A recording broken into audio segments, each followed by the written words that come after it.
Ingin tak menjadi penentu yang sukses? Menjadi penentu yang hebat? Mau?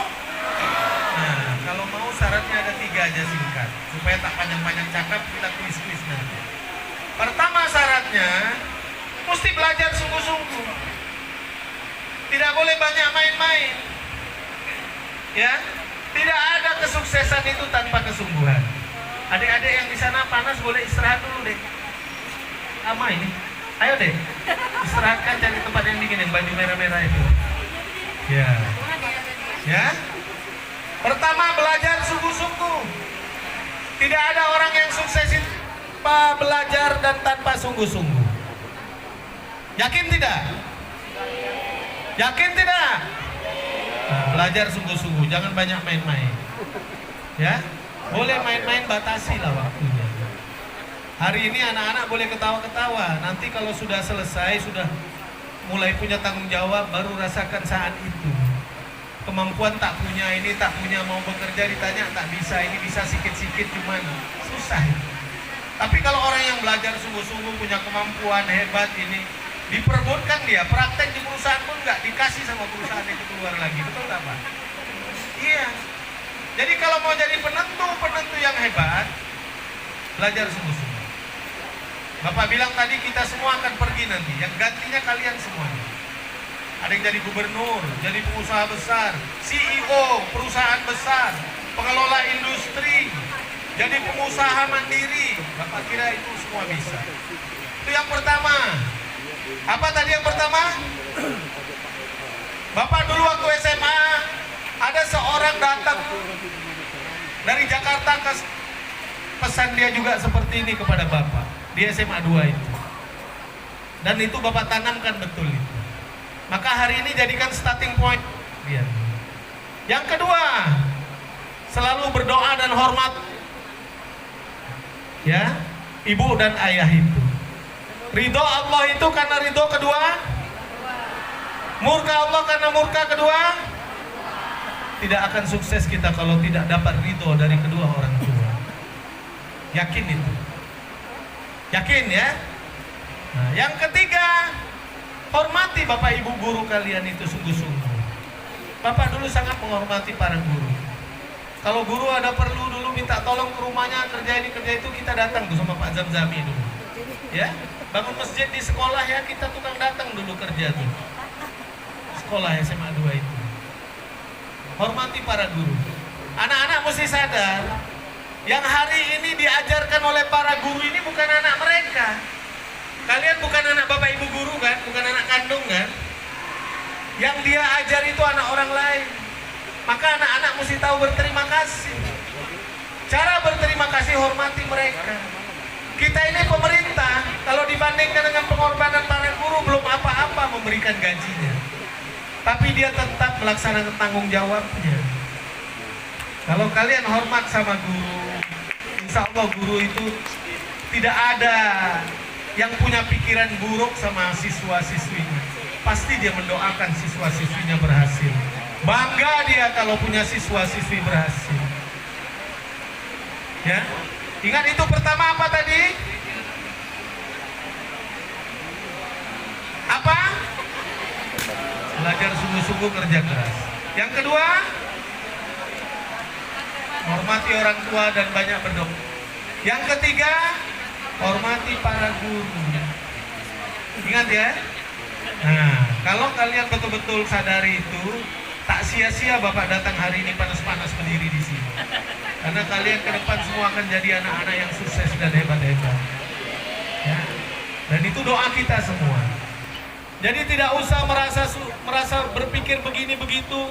Orang tua saya hanya tukang ojek, orang tua saya hanya kuli bangunan, orang tua saya hanya supir taksi, orang tua saya orang susah. Tak usah berpikir itu. Bapak guru ini semua punya sejarah kehidupan. Bapak ini dulu lahir di Batu Tiga tuh, di Tanjung Pinang. Ya, ini Bapak cerita bukan mau cerita-cerita hebat, tidak. Tapi supaya kalian tahu, hanya kesungguhan, menghormati orang tua, doa, kekuatan doa itu penting. Bapak dulu lahir di Batu Tiga tuh, ya, 5 beradik. Saya umur 2 tahun, ayah saya meninggal dunia.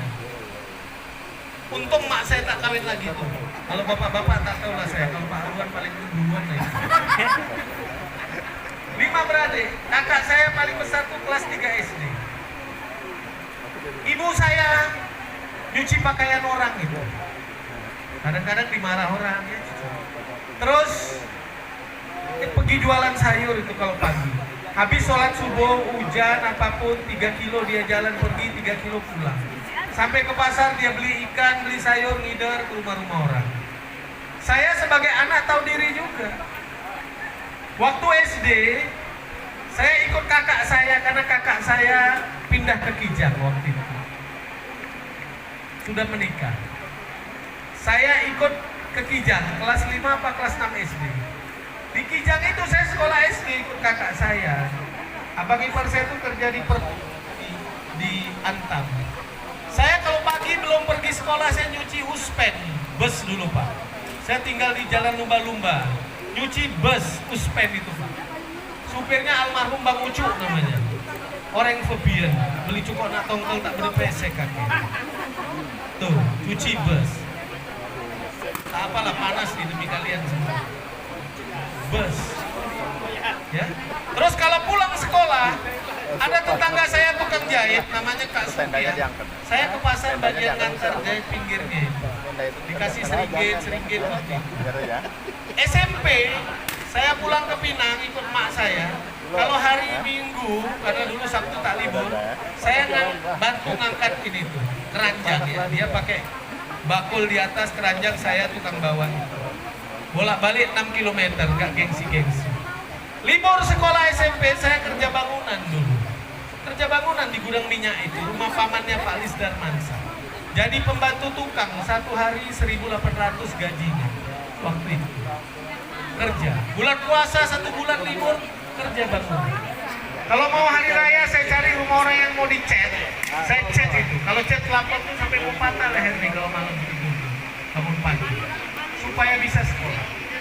SMA, libur saya kerja bangunan, ini teman saya sekolah nih, Pak Zamzami.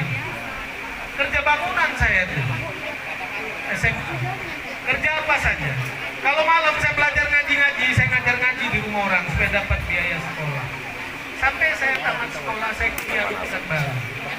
Berangkat saya tuh. Untung tempat saya ngaji itu, guru ngaji itu orang Sabandar.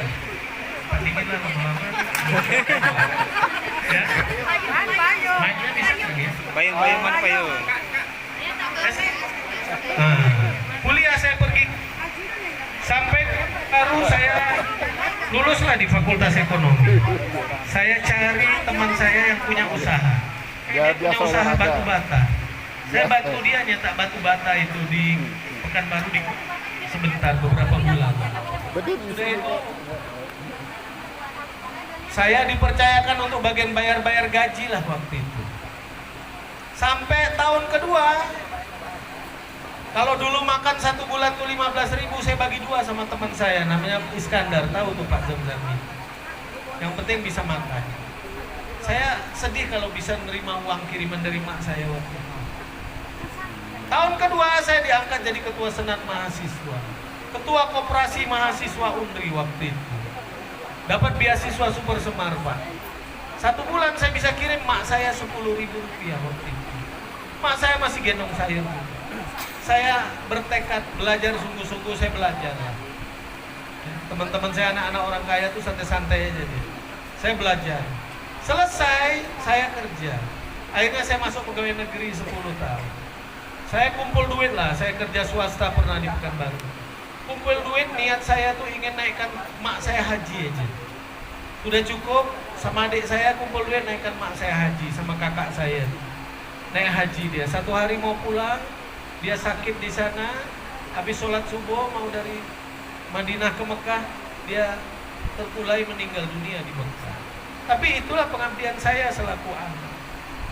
Dia tak merasakan ketika saya jadi gubernur, saya jadi bupati. Saya waktu jadi kepala bagian perekonomian dia masih ada. Tapi ya itulah pengabdian saya sebagai anak dan pengabdian dia sebagai orang tua. Jadi tidak ada orang sukses itu tanpa kesulitan-kesulitan. Orang yang sukses dengan kesulitan itu pasti dia diterpa oleh pengalaman-pengalaman pahit. Jadi anak-anak tak usah merasa resah walaupun orang tua kita gini gitu. Masa depan itu ada di tangan kalian semua. Kalian yang punya masa depan. Tinggal kalian sungguh-sungguh atau tidak, ingin sukses atau tidak, itu saja. Lalu apa kalau kalian cinta sayang sama orang tua? Tidak ada kata lain. Membahagiakan orang tua dengan kesuksesan kalian.